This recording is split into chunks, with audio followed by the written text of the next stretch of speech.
Book of Heaven, Volume 12, Part 6. May 28, 1918. The jealousy of the love of Jesus for Luisa is so great that he takes everything away from her. Finding myself in my usual state, I was saying to my beloved Jesus, Jesus, love me.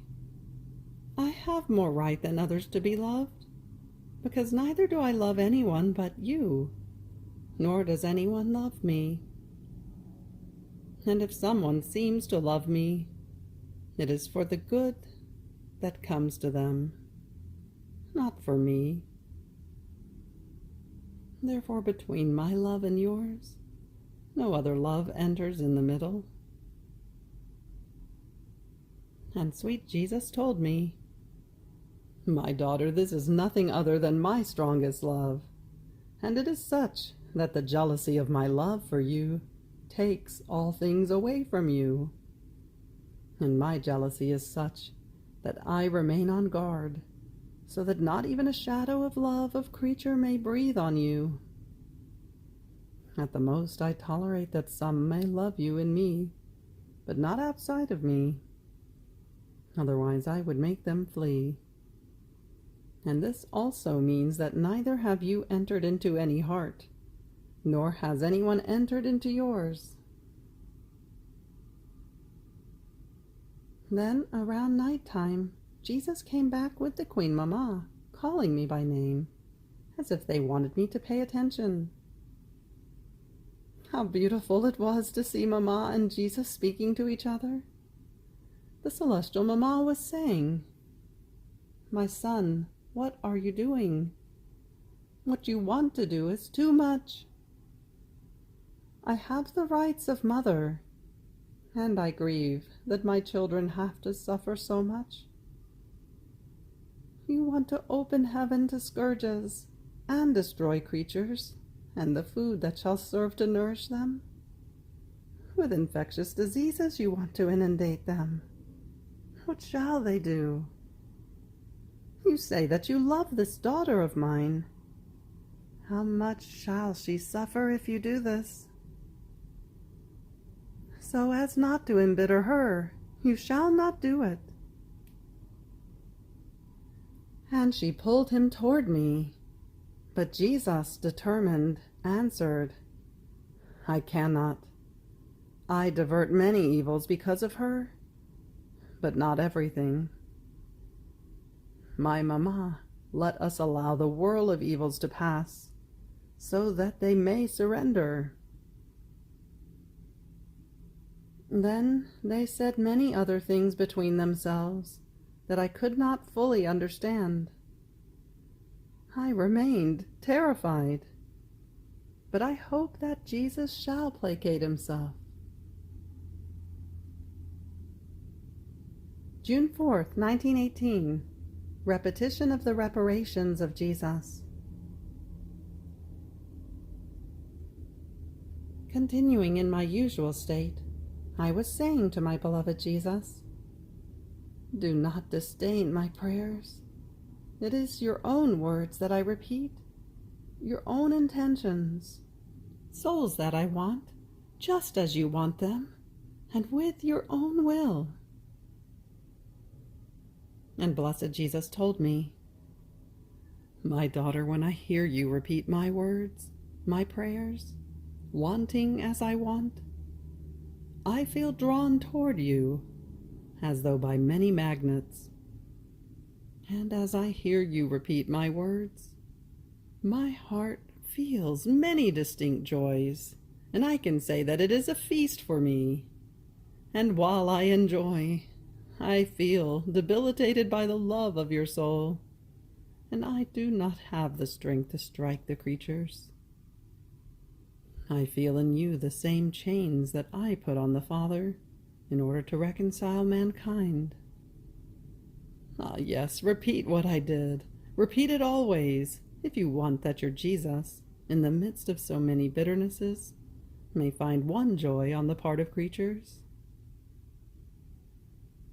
Then he added, "If you want to be safe, repair always, and repair together with me.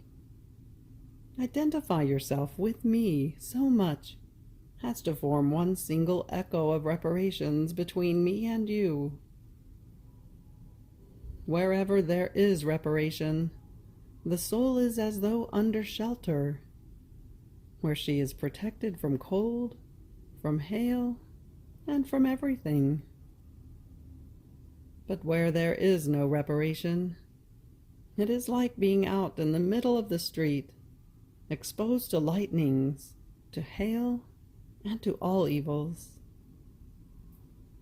Times are most sad, and if the circle of reparations does not expand, there is the danger that those who remain uncovered may be struck by the lightnings of divine justice." June 12, 1918. By sinning, man comes against divine justice. Jesus has done everything for us. Finding myself in my usual state, I was saying to my always lovable Jesus, "How is it possible? You have done everything for us. You have satisfied everything. You have reintegrated the glory of the Father in everything, on the part of creatures, in such a way as to cover us all with a mantle of love, of graces, of blessings. And in spite of this, scourges fall down, almost breaking the mantle of protection with which you covered us." And my sweet Jesus, interrupting my speaking, said to me, "My daughter, all that you are saying is true. Everything. I have done everything for the creature. Love pushed me so much toward her that in order to be sure of putting her in safety, I wanted to wrap her within my works, as though within a mantle of defense. But the creature, ungrateful, by voluntary sin, breaks this mantle of defense. She escapes from underneath my blessings, graces, and love, and placing herself in the open air, she is struck by the lightnings of divine justice. I am not the one who strikes man. He himself, by sinning, comes against divine justice to receive its blows. Pray, pray for the great blindness of creatures." June 14th, 1918. Jesus reproaches her because she does not write everything. Continuing one evening after I had written, my sweet Jesus came and told me, "My daughter, every time you write, my love receives one more little outpouring, one more contentment, and I feel more drawn to communicate my graces to you. Know, however, that when you do not write everything, or you pass over my intimacies with you, over the display of my love, I feel as though betrayed, because in that display of love, in those intimacies of mine with you, I tried to attract not only you to know me and love me more, but also those who would read my intimacies of love, in order to receive also from them one more love. And if you do not write, I shall not have this love, and I remain as though saddened and betrayed.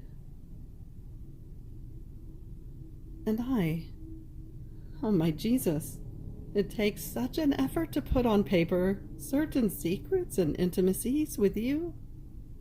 It seems as if one wanted to go outside of the order of others.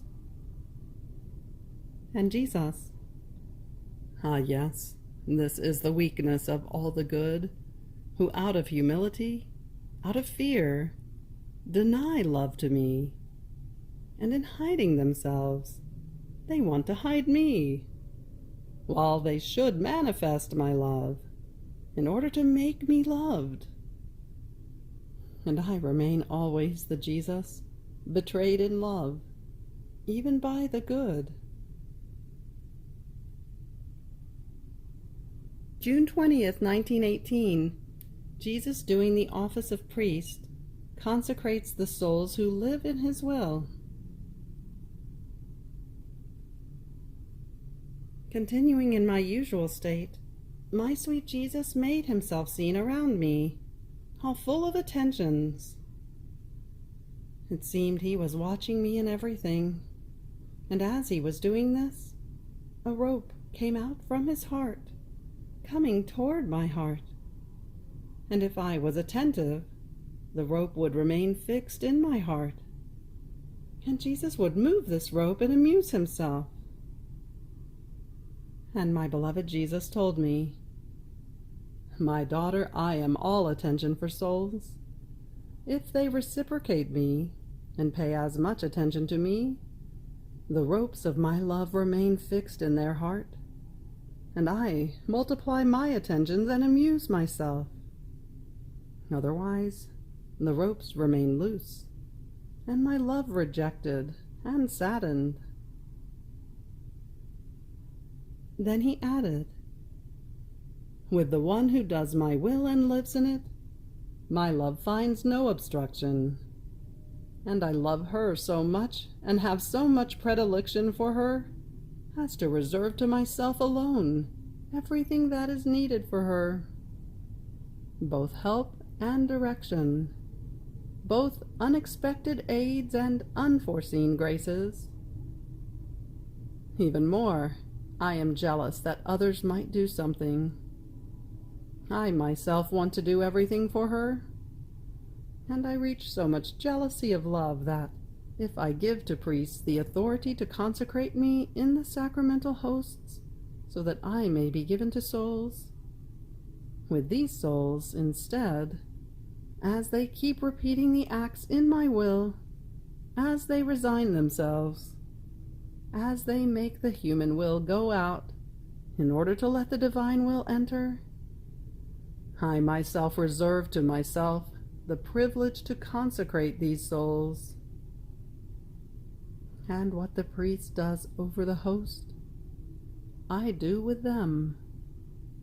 And not only once, but every time she repeats the acts in my will, like powerful magnet, she calls me, and I consecrate her for myself like privileged host, repeating over her the words of the consecration. And I do this with justice, because the soul, by doing my will, sacrifices herself more than those souls who receive communion and do not do my will. They empty themselves of themselves in order to place me within. They give me full dominion, and if needed, they are ready to suffer any pain in order to do my will. And I cannot wait. My love cannot keep from communicating me to them until when it is convenient to the priest to give them a sacramental host. Therefore I do everything by myself. Oh, how many times I communicate myself before the priest feels comfortable to communicate her himself. If it were not so, my love would remain as though hampered and bound in the sacraments. No, I am free. I have the sacraments inside my heart. I am the owner of them, and can exercise them whenever I want. And while he was saying this, he seemed to make his round everywhere, to see if there were souls who did his will, in order to consecrate them. How beautiful it was to see lovable Jesus making his round, as though in a hurry, doing the office of priest, and to hear him repeat the words of the consecration over those souls who did and lived in his will. Oh, blessed are those souls who, by doing his most holy will, receive the consecration of Jesus. July 2nd, 1918. As the soul abandons herself in Jesus, he abandons himself in the soul. I was saying to my beloved Jesus, Jesus, I love you, but my love is small. Therefore I love you in your love, to make it great. I want to adore you with your adorations, pray in your prayer, thank you in your thanksgivings. Now, while I was saying this, my lovable Jesus told me, My daughter, as you placed your love in mine in order to love me, yours remained fixed in mine, and it became longer and larger within mine. And I felt I was being loved the way I would want the creature to love me. And as you adored in my adorations, prayed, thanked, these remained fixed in me, and I felt I was being adored, prayed, and thanked with my adorations, prayers, and thanksgivings. Ah, my daughter, it takes great abandonment in me, and as the soul abandons herself in me, I abandon myself in her, and filling her with myself, I myself do what she must do for me. But if she does not abandon herself, then what she does remains fixed in her, not in me, and I feel the operating of the creature as full of imperfections and miseries that cannot please me. July 9th, 1918. The one who lives in the divine will lives within the font of the love of Jesus.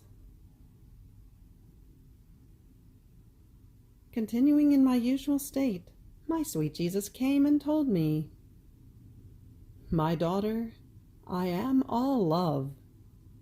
I am like a font that contains nothing other than love, and everything that might enter into this font loses its qualities and becomes love.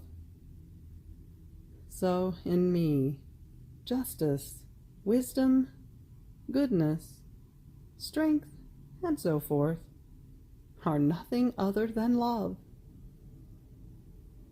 But who directs this font, this love, and everything else? My will. My will dominates, rules, orders.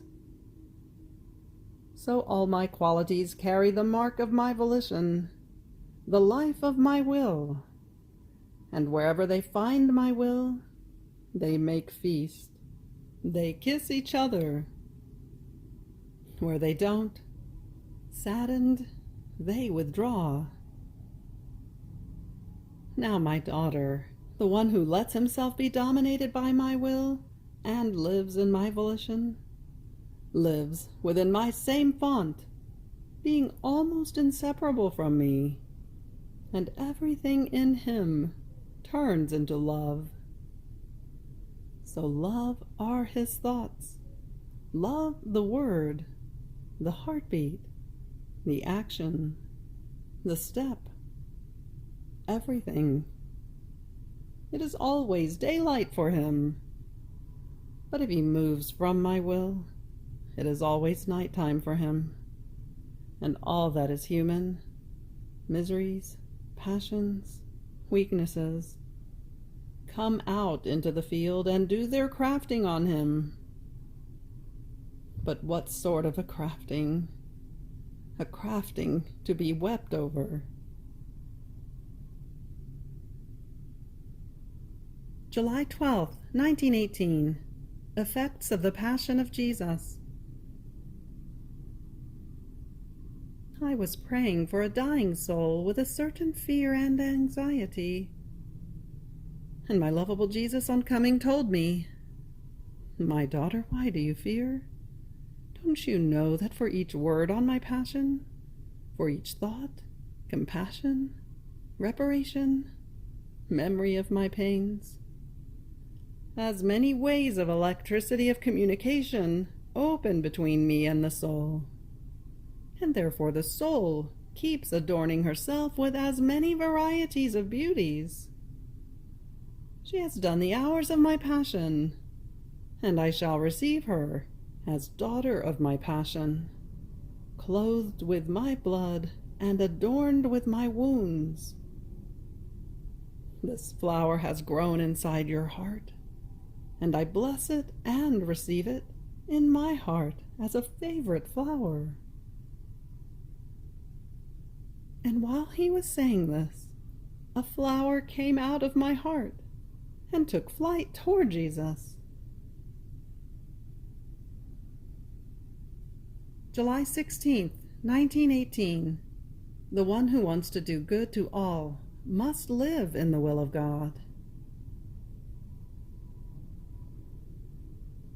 This morning, my sweet Jesus came and told me, "My daughter, do not remain in yourself, in your will, but enter into me and into my will. I am immense, and only the one who is immense can multiply acts for as many as he wants. The one who is up high can give light to the bottom. Don't you see the sun? Because it is up high, it is light of every eye. Even more, each man can have the sun at his disposal, as if it were all his own. On the other hand, the plants, the trees, the rivers, the seas that are down below are not at everyone's disposal. One cannot say of them as of the sun, 'If I want, I make it all mine, even though others can enjoy it.' However, all the low things receive the benefit of the sun, some the light, some the heat, the fecundity, the color. Now I am the eternal light. I am at the highest point, and as much higher as I am, so much more do I find myself everywhere and deeper down. And therefore I am life of all, and as if I were only for each one. So, if you want to do good to all, enter into my immensity. Live up high, detached from everything, and also from yourself. Otherwise there shall be earth around you, and then you could be a plant, a tree, but never a sun. And instead of giving, you have to receive, and the good you shall do shall be so limited that it could be numbered. August 1st, 1918. Effects of the privation of Jesus. I go on amidst privations and anxieties, and I often lament to my sweet Jesus. And he came, and drawing close to me, he clasped me to his heart and told me, "Drink from my side." I drank the most holy blood that came out from the wound of his heart. How happy I was! But Jesus, not content with letting me drink the first time, told me to drink a second time, and then a third. I remained amazed at his goodness, that without my asking, he himself wanted me to drink. Then he added, "My daughter, every time you remember that you are without me and you suffer, your heart remains wounded with a divine wound, that being divine, has the virtue of being reflected in my heart and of wounding it. This wound is sweet, It is balm to my heart, and I use it to soothe myself from the cruel wounds that creatures give me, of the neglection of me, of the scorns that they give me, reaching the point of forgetting about me. So if the soul feels cold, dry, distracted, and she feels pain from this because of me, she remains wounded, and she wounds me, and I feel relieved. August 7th, 1918. The consummation of Jesus in the soul.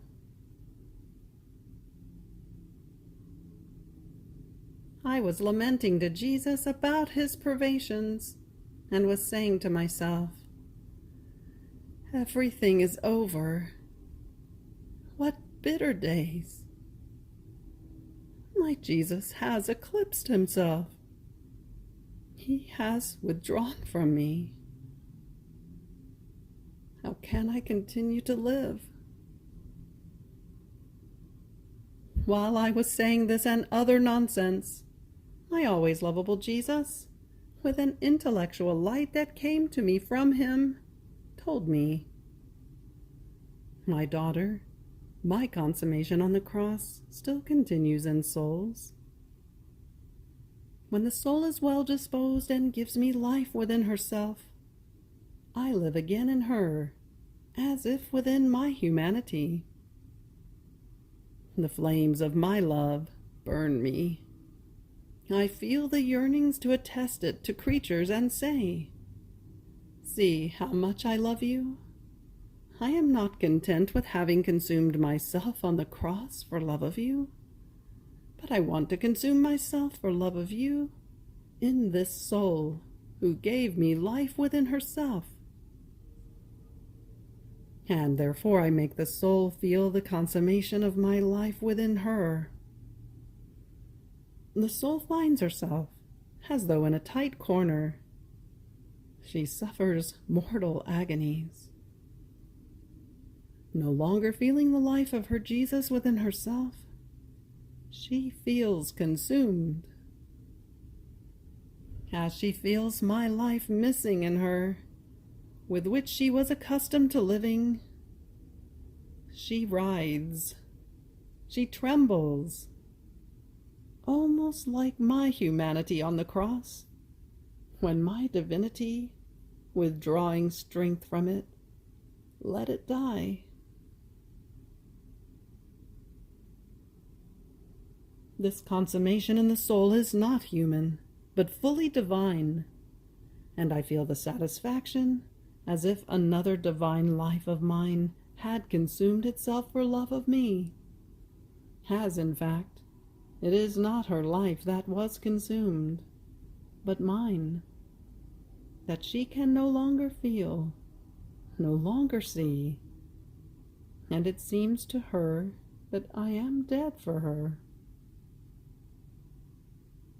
And I renew the effects of my consummation for creatures, and I redouble grace and glory for the soul. I feel the sweet enchantment, the attractions of my humanity that allowed me to do whatever I wanted. Therefore you too, let me do whatever I want in you.